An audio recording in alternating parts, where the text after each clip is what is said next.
We good? Does StreamYard still have the slides up and me in the corner? Hey, everybody. Welcome to the Pittsburgh Podcast Live. What do we call this? The Pittsburgh Podcast Meetup. We got pizza, food, cupcakes. We're celebrating 1 year of the Poduty Podcast Theater. We've been here. Last June was our official opening, but I tore my Achilles on Memorial Day, and we had to push back the celebration. So today is also part of our 1 year celebration. Those of you who are here have seen me hobble around. I just got out of my boots. I am trying to walk. As soon as I get out of here, this leg's going to be swollen. I'm going to ice it for about 2 hours. But if you're watching at home right now, if you're watching here in the theater, we've already been gathering questions. We have a live audience with us tonight. We are going to answer these questions. So you can scan that QR code and enter in your question.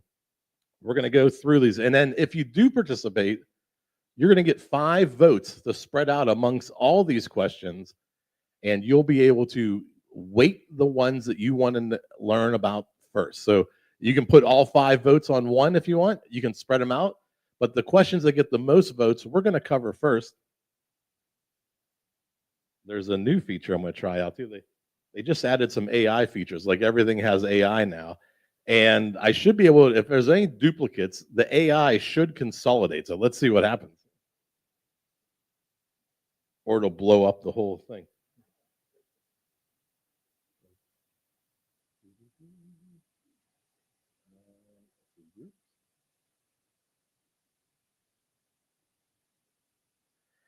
Dun, dun, dun. Sorting the circles from the squares. I don't know if I like that. Let's see. What's it do? Let's go back. All right, we'll start with event hosting. Let's see. As I think audience growth. Oh, wait, it keeps going. But wait, there's more. We'll start with event hosting. I think if I do this, let's see. Oh, no, that is not the case. We are opening up voting. Voting is in progress. Here we go. We're figuring this out. First time we use this technology. Yes.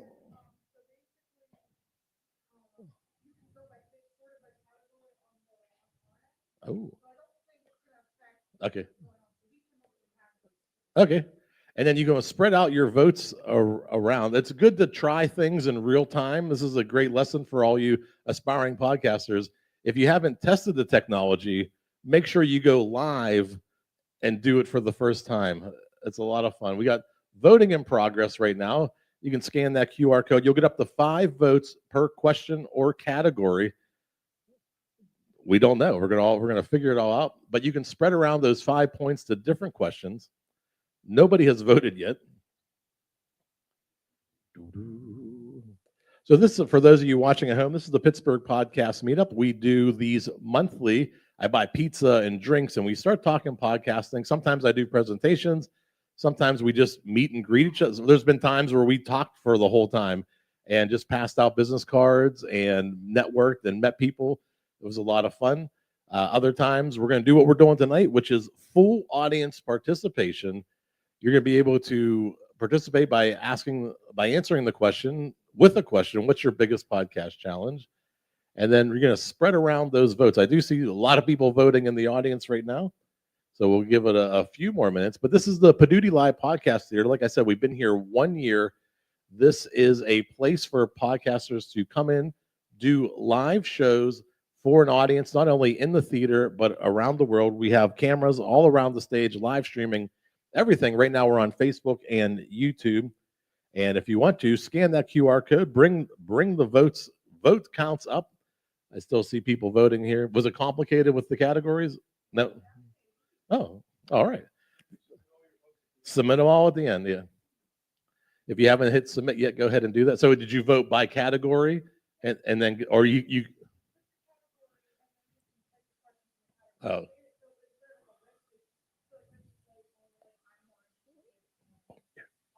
Event management. Ready? I'm going to try, hopefully. Oh.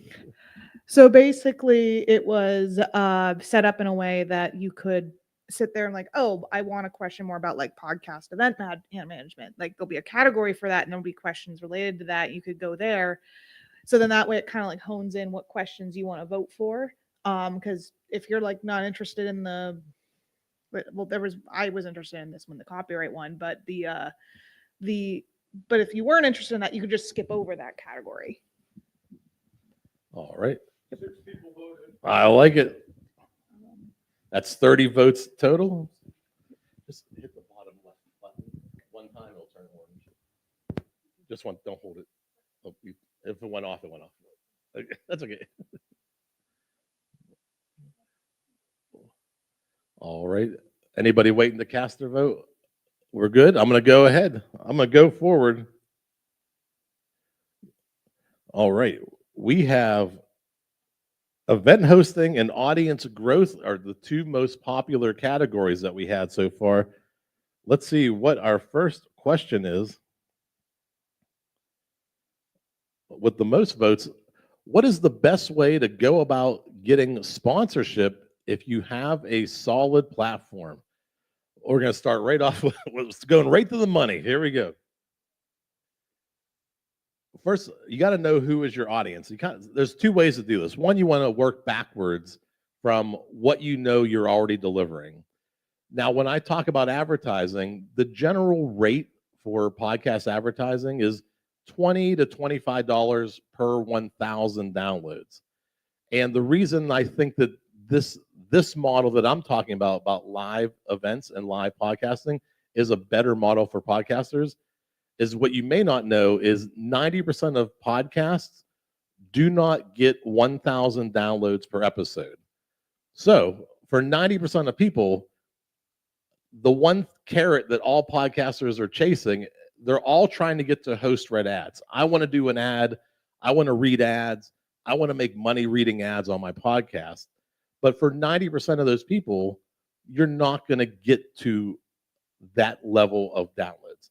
Now, that's not the only way to make money podcasting. You can have newsletters. You can have sponsorships, website packages. You can bundle things together to bring up the value of having a smaller audience. Some podcasts are their addressable audience may only be 500 people because it's some sort of B2B, it's some sort of corporate software. So 100 people downloading your podcast might be as good as an entertainment podcast getting 10,000 downloads. So one, you have to know your market. You have to understand what you're building and who are you building it for. And when you understand who you're building it for, then that's when you have an addressable audience that you can get sponsorships, get companies to sponsor. Now, when I say most people are trying to get to this host read ad, and they're not going to have the volume to get there. Let's say you do get 1,000 downloads, and you do get $20 per episode. Your 1,000 downloads is about 2.5 cents per download. If you get $20, $25, it's about 2 to 2.5 cents per download is what a digital download is worth. And when we start to look at like why are we looking at how much things are worth, we're doing that because like we value everything by worth, right? A Kia is worth different than a Lamborghini, right? There's different values there. So it takes you 1,000 people to find your podcast online, download the episode, and for that, you'll get rewarded with about 2 cents per download. You'll make $20 for having 1,000 people listen to your show, or at least downloading it. You don't know if they're listening to it or not. Now, when I say like that's very hard, it's hard to get to. 90% of podcasts aren't getting there. If you were to have a show, a live show, live entertainment, and you sold 4 tickets at $10, right? The way the business model works is we split the door 50-50. Your 4 tickets made you $20. So the value for somebody coming out and seeing you is $10. That's 250 times more than a digital download. The value of you being here tonight is worth so much more than, people watching at home, than the people watching at home, or the people who are going to download this later as maybe a supplement to another episode that I'm doing. That's much more cheap. Does it sound more achievable that 4 friends or family members could get to your podcast? And when you start doing these live events, there's a whole level of credibility that shows up with you. When you start telling people, hey, my podcast is going to be on the main stage at the Poduty Podcast Theater next week, that the people who were just kind of friendly following you around, your family's like, oh, that's cute, you got a podcast, like, oh, and then like maybe you pull up their phone at Thanksgiving and you automatically subscribe them and they never listen. Some people know what I'm talking about. When you tell them you're going to do a live show on a main stage, your credibility skyrockets. So now you have people coming to see you. You have other ways to monetize that. There's merchandise, there's ticket sales, there's advertising on the ticket sales. You can do little sponsors, little boosts. You can do little things that tease up. We do BYOB tickets. So people sell their ticket and then they charge their friends to bring in beer or a wine or whatever. There's ways to tease up that value of that ticket. And for most people understand that a 20 people watching you is a great start. And that all from everything that you do on stage, everything else stems out from that. The credibility comes from that. The social shares come from that. More people are more likely to be engaged with you when you're in the community. So if you're looking for sponsorships, know the numbers. Understand that typical sponsorships are about $20 per 1,000 downloads. Understand that you can find other ways to manipulate that and get sponsorship packages. Understand your audience so that you know, like, who am I targeting? Who's my audience now? And who's the right fit for that? You might find that you're doing a great job because you have a small audience that is only like, it's people who change light bulbs on airplanes is probably a very small audience compared to stand-up comedians or people trying improv. Those are two completely different industries, and your total addressable market might be completely different in both of those. So two people want to know, I think I covered this one a little bit. How do I do a live show here? This is very simple. You ask me, I approve everybody, and I build you a landing page. I facilitate all your ticket sales for you. Like I said, there's no contract, there's no minimum guarantee, and I record the show for you. I produce it for you. I give you back the recording. I take no interest in that's your content. Like, I don't take any ownership over it. It goes right back to you. I hope you release it. I hope you tag us. It'd be nice if you tag, hey, we were live at the theater. That'd be great. Appreciate it. But you don't have to. And then at the end of the night, we have a dashboard. The same thing that you use to buy tickets to get here tonight, Event Create, has a whole dashboard of, here's what tickets sell. If you had a BYOB ticket, if you had additional merch, some people do limited edition t-shirts or posters or buttons or stickers. All that stuff can be handled beforehand. And then we split that 50-50. And the merch is different than the ticket sale. So I can talk to you about the merch. Merch is your money. The ticket sales, we split 50-50. And that's it. If you like it, I want you to do it again next time. If you don't like it, we shake hands and we go our own way. And we had a great experience. You tried something new. We did something. Now, because I got injured, and you reminded me, I made this offer last time. This is the offer that nobody can say no to, yet everybody last time said no to. So not only, no contract, no minimum. I'll record it, produce it. I'll sell your tickets. I'm going to guarantee $100 guarantee if you do your show on the stage in the next 60 days. So what does that mean? Typically, if you were an entertainment act, you would go to a location, you say, hey, my guarantee is $250 to $300, which means no matter who shows up at that bar or restaurant, that place owes you $300. I'm going to flip that. If you do your show here and nobody shows up, I'm still going to give you $100.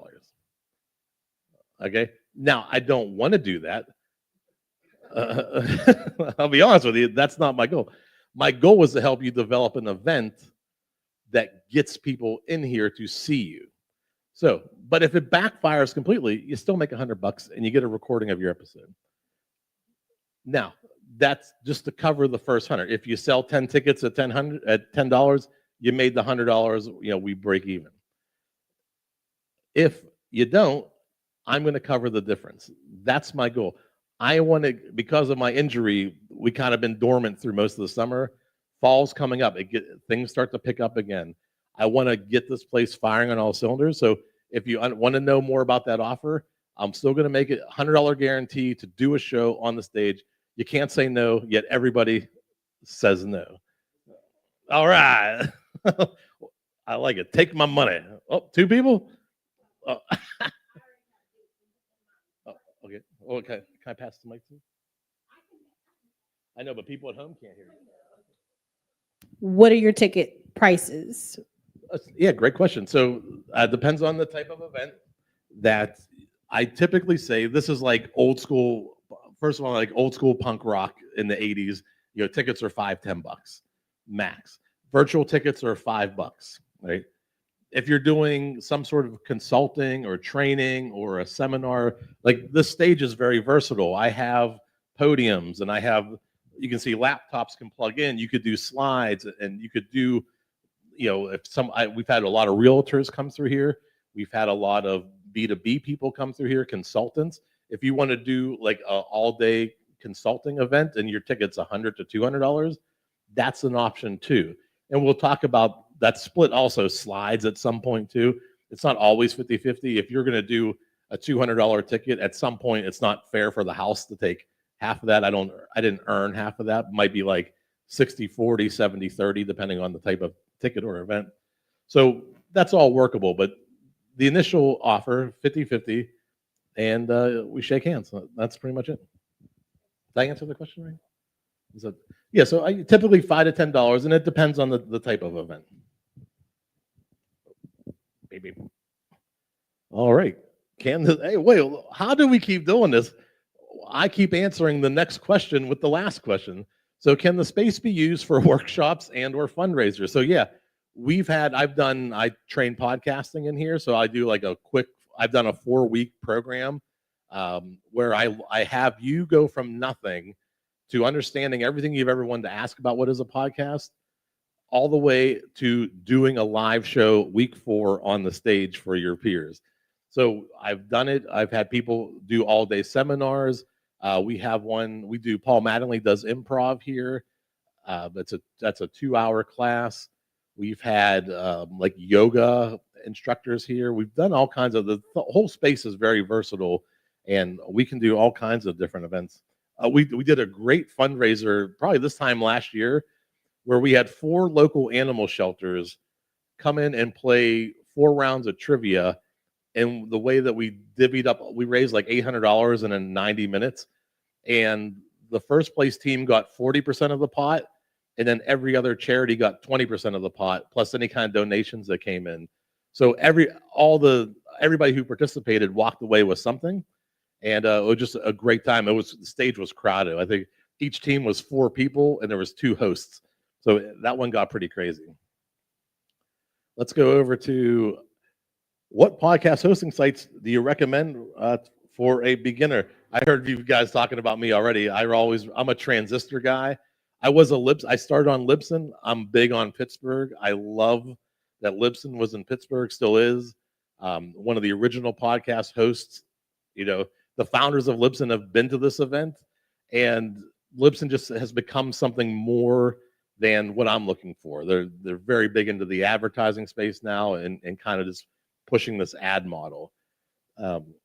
Also, they haven't really scaled with technology. It's still $20 per podcast. If you want to start to do other things that you can do on other platforms, you can't do on Libsyn without going to like the $75 level. The thing that broke the back for me was I wanted to do ad insertion, dynamic ad insertion. So I wanted to like run a campaign. For October, I want to have these shows have this ad as a pre-roll. And to do that, you have to go to like $75 a month for the podcast, plus like $1 something. It was some ridiculous amount, like per megabyte, to re-render the show. It would have been like $300-400, which was way more than I could have ever made in advertising. So other platforms, like the reason I went with Transistor is Transistor I think my package is around $50. It's unlimited podcasts, unlimited websites. They give you like your own little Apple iTunes site. So all my shows get bundled into one place. So all your shows like a network, you get your network page. You get stats, you get distribution.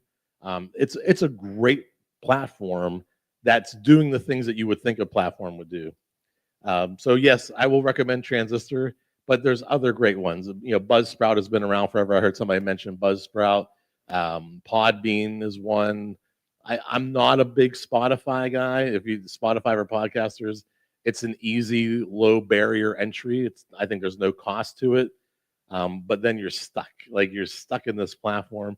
I've had my show taken down from Spotify. Spotify right now has this crazy AI bot running around deactivating any show with any kind of music.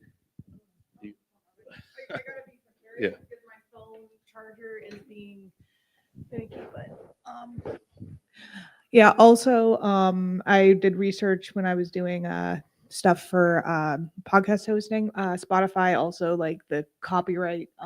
It's a I can't quote it directly, but there's some copyright issues that I didn't agree with that when you host with them. Yeah, I had my first Essentially,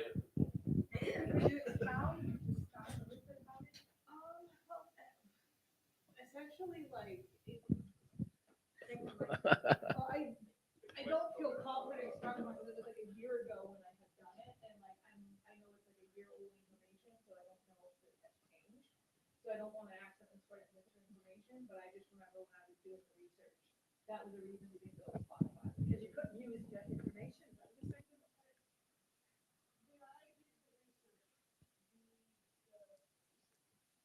The copyright thing, I don't know, immediately on the list. And then I don't remember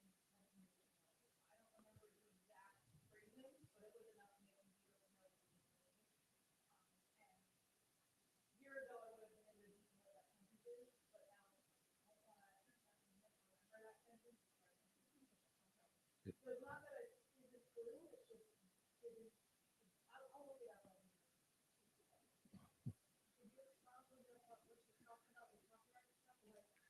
Yeah, I'll tell you a little bit of my issue was I launched right before I got hurt in May. I launched a brand new show. It's like 20 weeks old.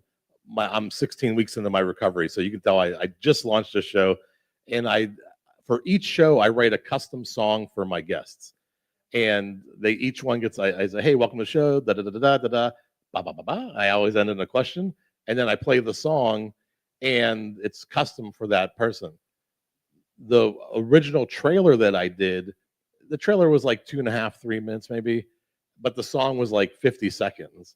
And their AI flagged it as you're distributing music, not a podcast. And I said, who are you to determine what a podcast is? This is a podcast. I'm telling you, this is a podcast. It's an interview show. And the song was about it being an interview show. Like, this is a show where I'm interviewing people. And I went back and forth. I finally made a LinkedIn post, tagged Spotify, it got some traction, and the next day, hey, your show's been reinstated. So I did nothing wrong. I had the copyright to the music, I had paid for the music, and their AI, and that's not just a problem that I'm having. Other people in this room may have had take down notices from Spotify for not copyright reasons. Just they're like, hey, we don't agree that your show meets our standards, and that's a problem. With Transistor was right from that start. When I went to Transistor, like, hey, there's a problem with my feed. It's not getting accepted by Spotify. Transistor, because I'm hosting with Transistor, I'm their customer. So they went to Spotify to fight for me. They said, there's nothing wrong here. Why is this being detected? So they were on my side right away because they are our host. Spotify is its own platform. It's its own walled garden. It's its own ecosystem. If Spotify doesn't like you and you built your whole house on that rented land, which not even rented, I think it's free. If you squatted on Spotify land and they say, hey, we don't like your show anymore, tough crap. Like, it's over. So I'll always recommend a podcast. Libsyn is a great service. It is pricier and the features haven't kept up with the times. Transistor is phenomenal because I use it, and I'm not just spamming Transistor. It's a great service. And there's other ones out there that will do that. But having your shows where you own them is the best thing you can do. And I'll tell you one other thing, that I was on Libsyn for 10 years. And I was terrified to leave. I'm like, It's the worst thing. I don't want to move 200 shows. Like, I'm not re-uploading 200 shows. Do you know how easy it is to move a show off of a podcast host? You go to your new host and you enter your email. That host will send you an email to verify that's the email on file with the podcast. And in 20 minutes, your show is on their platform. It is the barrier to entry and the barrier for competition to keep you is there is no barrier. You can jump from host to host to host. I don't recommend it because you'll kind of mess up some of your feeds in some places, but the process to move is so easy. So that being built on Spotify, which has so much risk, to me doesn't seem worth it when I can go from Transistor to Libsyn to Buzzsprout to Podbean to I can go all these different places just by verifying my email, and they'll handle the moving. But when you then you own all your content. You have everything. If they don't like it, you go to another place. I don't recommend when we get to copyright, like I don't know what the copyright question is, but we'll get to that. Copyright, very simple. Here's my rule for copyright. Do you own it? If you say yes, then publish it. If it's no, don't publish it. And I don't mean you went to, I'm going to say National Record Mart or Camelot Music in the 90s and you bought a Belle Biv DeVoe CD. That doesn't mean you can publish. You don't own that. You just own the material on that disc. I don't know. I'm turning 50 next year. So the copyright's simple. Create it, own it, publish it. Didn't create it, don't own it, don't publish it. That's it. It's pretty black or white. Don't try to skirt the law. So, yeah, I need to. Hey, I should get my daughter out here. I'll invoice you. So from last week, Gateway to the Unknown, he had that wonderful introduction to his podcast on that song. So because he did that, he doesn't have any copyright infringement, or how does that work? He used AI, I believe, to create his song. Yeah, everything he used. So a service, a very simple service, Suno. You've probably seen the ads for it. I use that to make custom songs for everybody. Okay. Very simple copyright with Suno. They have an $8, $9 a month subscription fee. Okay. If you pay the $8 a month subscription fee while you make the song, you have copyright to that song. Okay. If you made that song on their free program, because you get like 50 credits a day to make free songs, you can make all the free songs you want. You do not have any copyright. Okay. So if you want to use AI in that regard, Suno's a really good platform, very simple. What's it called? Suno, SUNO.ai or Oh, .com. okay. Suno. Okay. Is it? So you can have the subscription, make a theme song, and cancel the subscription. As long as you made that song while you paid the subscription, you have copyright to it. They just changed that. It used to be they had you forever. Like if you made a song for your show and you published it, when you stopped paying that subscription fee, you lost that copyright. So like, oh, I gotta pay this forever. But now it's only if you made the song while you were subscribed, you have the copyright to it. So building audience, right? Everyone's gonna talk about social media. More importantly, is a mail list, is building up an email list. You want, just like Spotify, you don't really own anything on social media. And if you spent years getting followers and likes and all these things, the way the algorithms work now, they don't just show it to your fans. If you look at your stats, you might get 3 to 5% of people who like you might see a post that you post on Facebook, maybe 3 to 5%. The algorithms push content based on behaviors outside of the network that you created. So if you're talking, macrame cowboy pants all the time, and they're going to find other people who macrame cowboy pants, whether they like you or not, and supply that content to that person.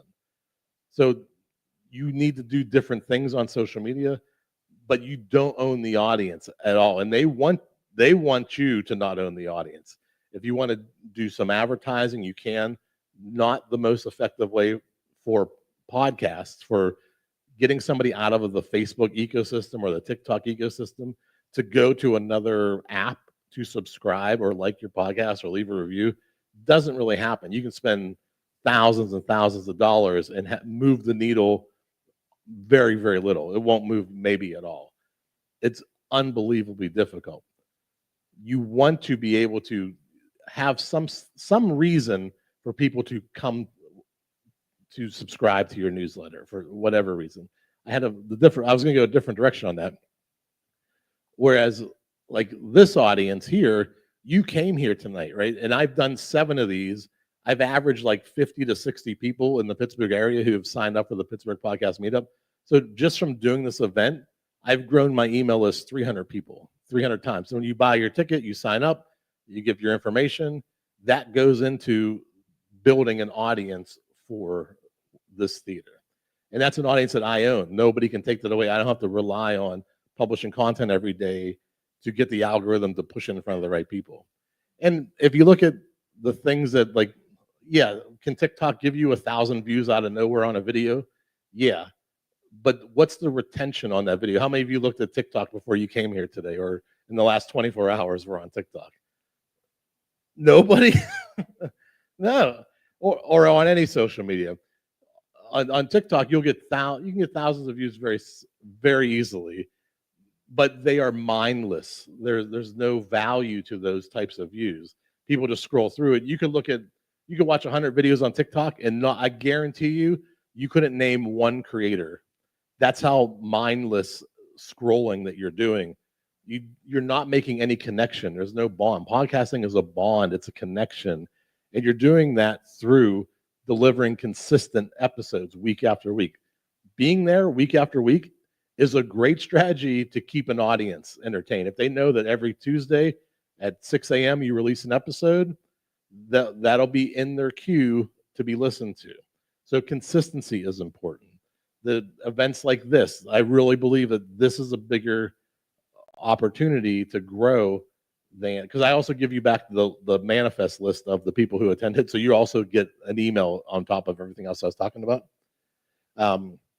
Yes, you can do shorts. There's great software out there that can take your episode and chop it up into 10 to 20 vertical clips.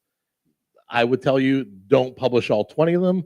There's probably 2 to 3 that are good gems in there.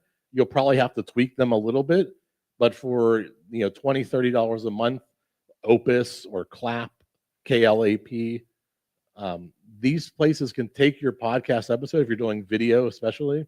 If not, if you're doing just audio, a lot of your hosts will also do like social clips for you. They're just going to be text and like follow the bouncing ball as you talk. They're not great, but there's things that you can do to publish. But I would say your consistency, trying to build your own list on your own terms, like if you have some sort of offer or if you have a special episode, like, hey, we're not releasing this episode. This thing went off the rails. There was a snowball fight and people crushed beer cans over their heads. It was just chaos. We're not releasing it as a free episode. Doug Benson from Doug Loves Movies does this. If he has a terrible episode, he'll only sell it for the true fans who want to hear every episode. You ever hear? Yeah, if Doug Loves Movies, if he has an episode that goes terribly wrong, he'll sell it for like $2 or $3 instead of releasing it.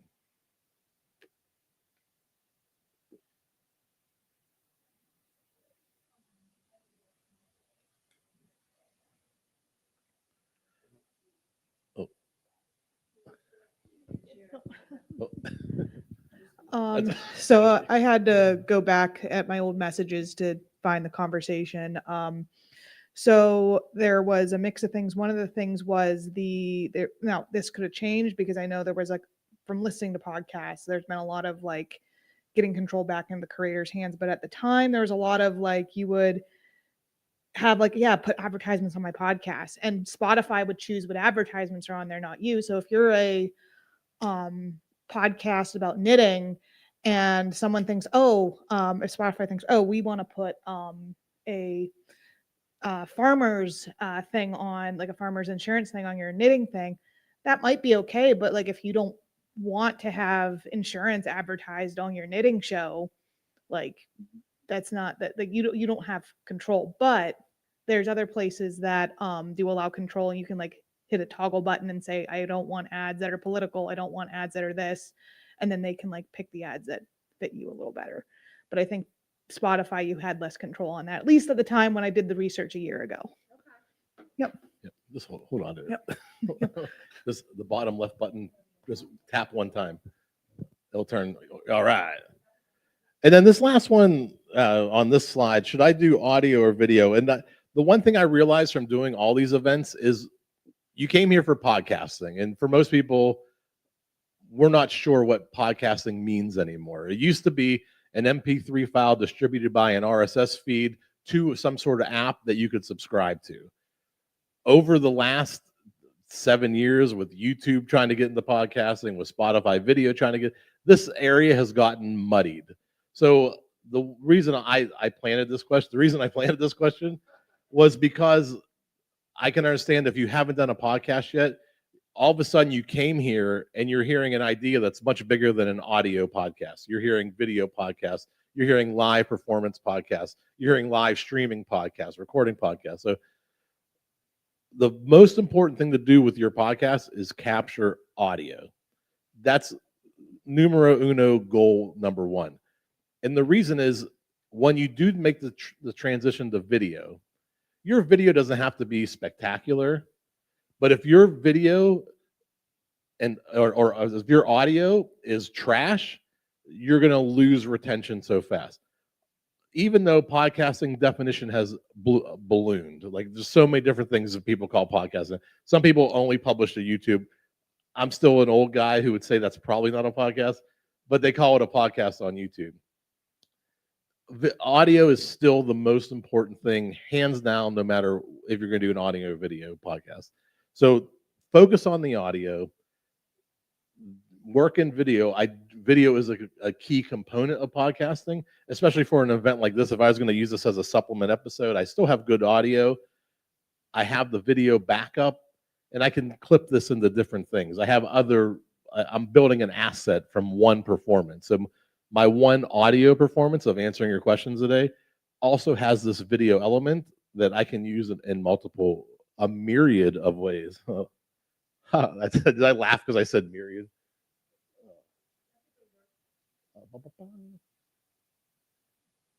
Legal issues. Who answered? Who? Oh, 5 votes. So who cast all 5 votes on the legal issues? Copyright materials and or reading. I know the reading. Some podcasts, there's all these books that go into the public domain every year. They're how old? 75 to 100 years old. I don't know what the range is. Once certain things enter the public domain in certain ways, you have access to recreate them as your own. Now, there's things that you have to be careful about, like Mortimer Mouse, the original Mickey Mouse, has gone into the public domain. That doesn't give you the right to start doing Mickey Mouse content, but that original character is now public domain. So I wouldn't touch that because it's Disney and they'll find 30 different ways to slow you down. But like the great works, great novels, these things go into the public domain and they're there for you to use, to utilize. So that's something that you don't have to worry about copyright if you're borrowing from the public domain. But if you don't own it and you didn't create it, don't publish it. That's the rule. Super easy. Who said easy peasy? All right, start one. How do you start one on a budget and the best technology and the best equipment to work with? So one of the things I stress when I do my classes, I try to take away as much technology as I can. And I'll tell you why. You probably have enough right now to do some sort of base level episode. You can probably record something in your house right now without buying any additional equipment. You have headsets with microphones, please don't use those old earbuds that have the microphone on the. But you have enough tech. Your phone can do it. And the reason why I say don't stress about all this other stuff at this point, there are free tools. One, you can record into Audacity, right? Audacity is a free recording tool. You can record on your computer. All you need is a microphone. You probably already have a microphone. So if you can get your voice into Audacity through a USB microphone, through a lapel, through an old headset, a gaming headset, you now have a way to capture audio. Capturing audio is all you need to do to get started. Start there. The other things will come. You'll figure out like, oh, why did I say 33 times and the hisses and the popping? I'm popping. I get too close to the microphone. Those things, there's a lot of technique to talking into a microphone. You'll learn these things, and you'll learn them faster if you do your own editing. Because when you have to edit out 100 ums and uhs and whats and you'll become a better speaker in the public. You'll talk better. You'll shorten. You'll say things more precisely because you're doing the editing. The most important thing to do is build a process that you can repeat week after week. I guarantee you, for everybody who started their first show, they spent 6 to 10 months thinking about what the show was going to be. They putzed around with different ideas. And then finally, they recorded it. They spent the next week figuring out how to edit it. And then all of a sudden, it's Monday again, and they got to do their second show. So and you hear about pod fading all the time. People do a show, and they get burned out, and they get tired. They don't understand. Some people spend months building up the technology and the setup and building a home studio and the right thing. Start with the process that you can repeat week after week after week. You'll do the other things in time, just like any other hobby. Like you don't. What's that one mountain in Yellowstone that everybody like free climbs? What is it? El Capitan. You don't just go to El Capitan and climb it, right? You train for years. You build strength. You understand body weight and positioning. You will do that through podcasting. And now that tools like Adobe Podcast Beta is a free tool, you can upload your audio without even knowing anything.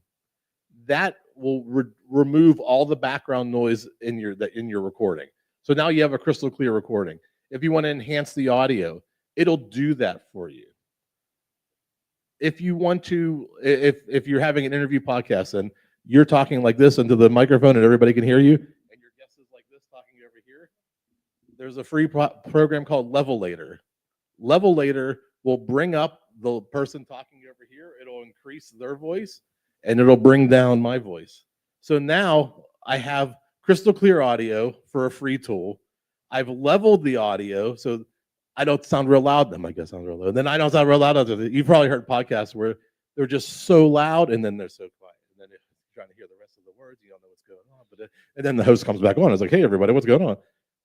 Levelator will handle that for you. So do you need to be so technical right out of the gate?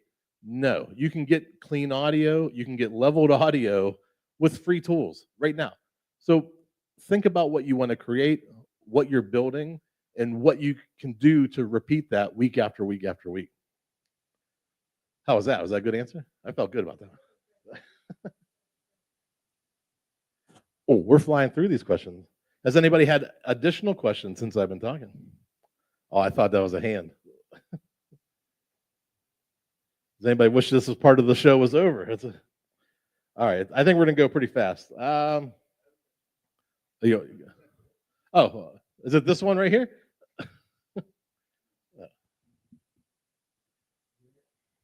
Oh, bottom left, one tap. There we are. My technical question is this. If I were to watch what you're doing right now, where would I go? Facebook.com is live. okay. YouTube, Poduty, Poduty. Okay. Poduty. I wanted to know. Thank you. You can pull it up right now. Let's see. Leave me a comment. Although I don't have any access to the comments, so I have no idea what people are saying. What resources exist to help one learn sound design and proper recording technique? Again, start with the process, repeat it. These things will come in time. If you're just starting, don't worry about this as much. There are tools to get you to the starting line. But if you can reduce background noise, there's a thing called a noise gate. A noise gate, if you're just having a recording in your room, like right now, if you're quiet, you can hear the fan, right? You can hear some chairs rattling every once in a while. A noise gate is like a level of decibel that the microphone will not start recording until sound is above that decibel. So using a noise gate you'll never hear that. You'll probably not hear the train. I'm pretty sure you don't hear the train when the train comes past, but the room noise the microphone will not open until the sound gets above that level. So a noise gate, just learning what that is, you'll very quickly get better audio. If you use levelator, just throw a wave file, which is an audio file, into that, your audio is leveled. So now you have clean audio you recorded, and then you can level the whole show in 35 seconds. Pretty good? Everybody likes free tools? That didn't sound good. Also, don't forget, everybody has to take some pizza home. Guest management, best way to accommodate and take care of talent and guests. And how do you find interesting? These are two great questions. I've built all three of my shows. I built on Google Calendar. Google Calendar now has a free scheduling built into it. So if you set up your Google Calendar with the dates and times you're available to record, you can now give people links to your Google Calendar only for whatever you created. So like I record my guest tonight on Tuesdays from 6 to 9 only. If you don't want to do that, well, we can't work together, but that's my time for my guest tonight. I give them the link. They only see my Google Calendar from 6 to 9 if it's available or not, and they can do it. There's other services you can pay for, like Calendly, and all those other ones are like $20 a month. It's now free with Google Calendar. Now, once you approve them to be on your show, you give them your calendar link, you can pre-fill that response of the calendar invite with all the things that are necessary to be on the show. Quiet environment, wear headphones, this is the link to record. All these things now get emailed to them and then sent on their calendar. So a free tool using Google Calendar is an incredible way to manage your guests. How do you find interesting guests? I use Podmatch a lot. I use Matchmaker.fm, Facebook Marketplace, Facebook groups. If you search hashtag be a guest, hashtag find a guest on Facebook, you will have enough guests to book up 30 to 50 shows if you do a couple groups. They're really ridiculous. Those seem to be the best referrals. I get a lot of referrals like, hey, you should interview my mom.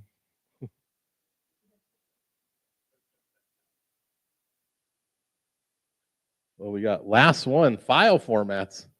What's the difference between an MP3 and an MP4? MP3 is an audio file. MP4 is a video file. The only one I mentioned different outside of this is if you do use Levelator, Levelator wants a WAV file. So .wav, it's a Windows audio something. Yeah, it's a big file.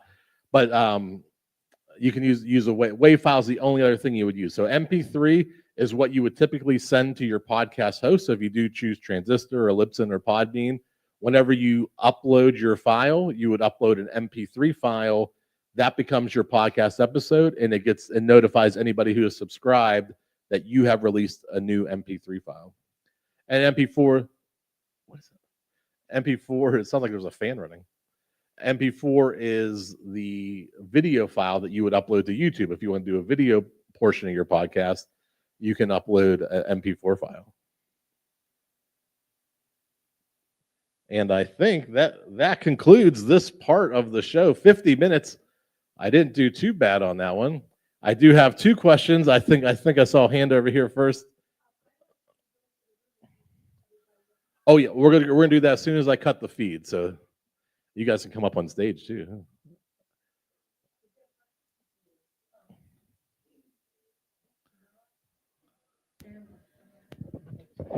My question is actually for people who have hundreds of episodes. And it's really just how long did it take you to find that you found that you had a following? I saw like 3 or 4 people over in this section. How, like, where I know you had to be consistent to see a following. So how long did it take you to find that? Yeah, so we're still finding that, honestly. Ours is more of a hobby. Gabe and myself, we have one where, we talk to guy things. It's football and beer. So we find a lot of common ground, obviously, with guys. We have 391 followers on YouTube. And I think between us, we're about 1,000 if you combine our Twitters. So it's some of the interaction, but I think a lot of the interaction still is kind of dead, like you were saying. We were looking, well, why we came here, looking for more of a format where we can be more consistent, because again, we have families. Let's do it Tuesday. Well, can't do this Tuesday. Kids need this to do this, right? So it's like when we were available. And so we're trying to find that consistency, but we're finding out as people reached out, we've reached out and became friends with people in the Pitt football community, which we're building relationships with them. And now we're broadening our audience through fans of Pitt football, which we are both, but there's some super fans out there now that they're tuning in because we're talking Pitt.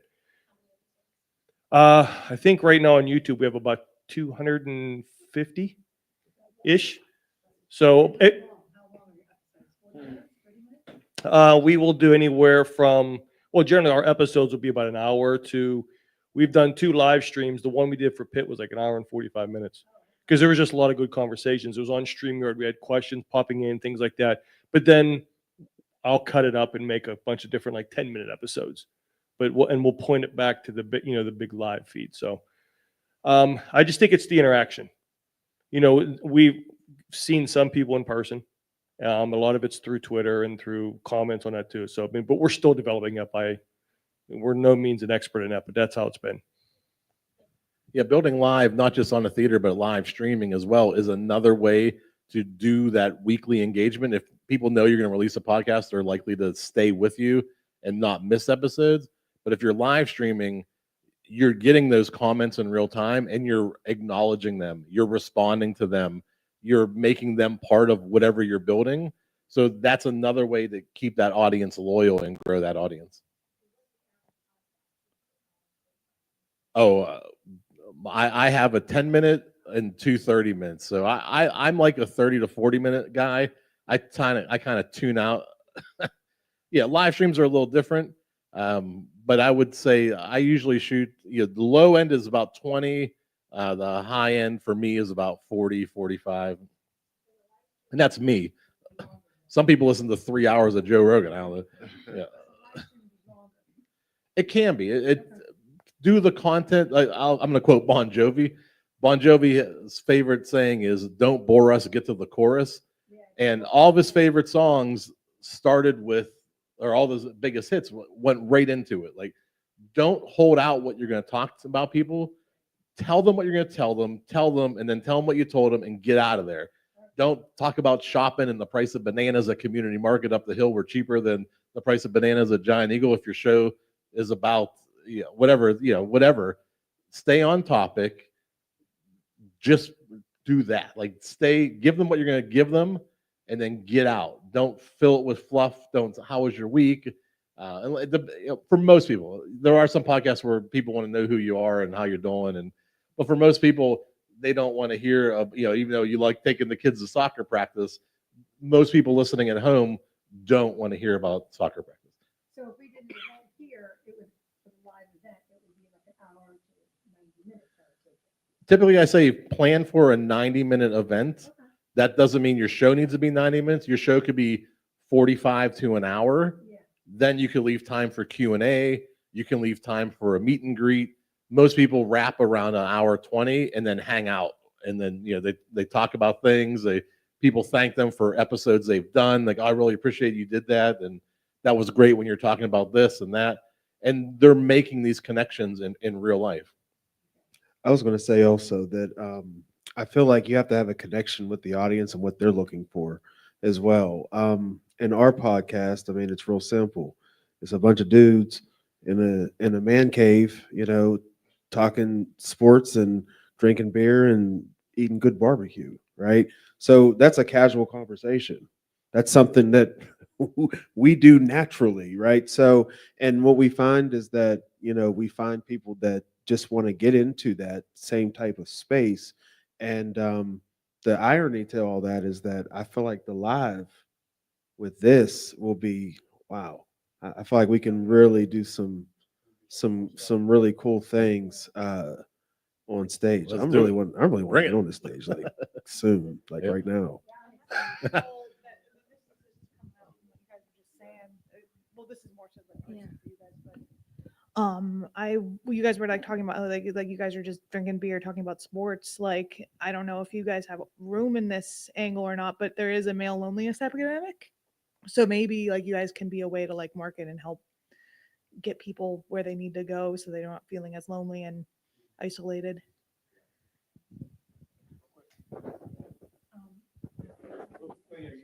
We had a question. Did we get your question? Yes. Here, she's over there. Other the person, and I'll ask. What was your original question? When did you start seeing your following? I would say that the thing that you want to be looking out for is response.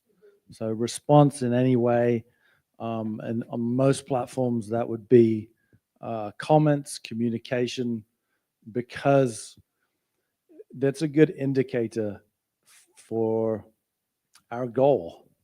We're trying to reach people. We're trying to talk. We're trying to create conversation. We're trying to talk back and forth, value. So response is simply put.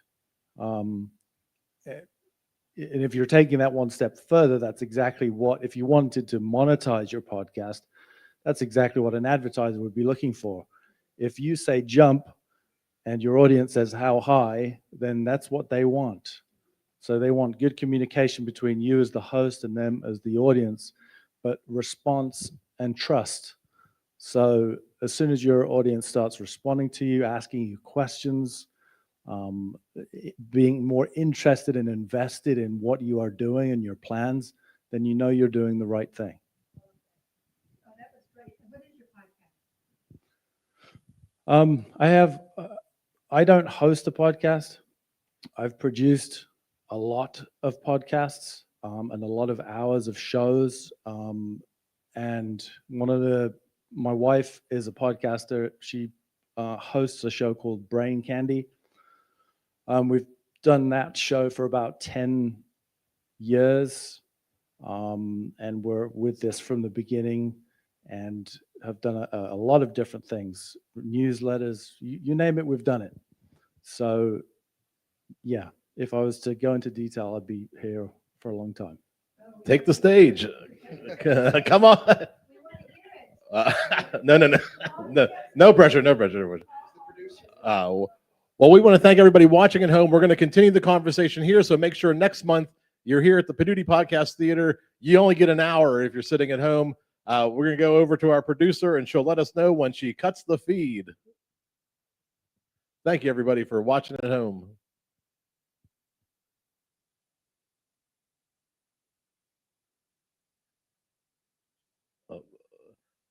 Cut. Hold on. Oh. If anybody wants to come up on the stage and see what it's like. Oh. She's still there. She's still here. Oh, there's nobody even here. I guess my producer left. Oh.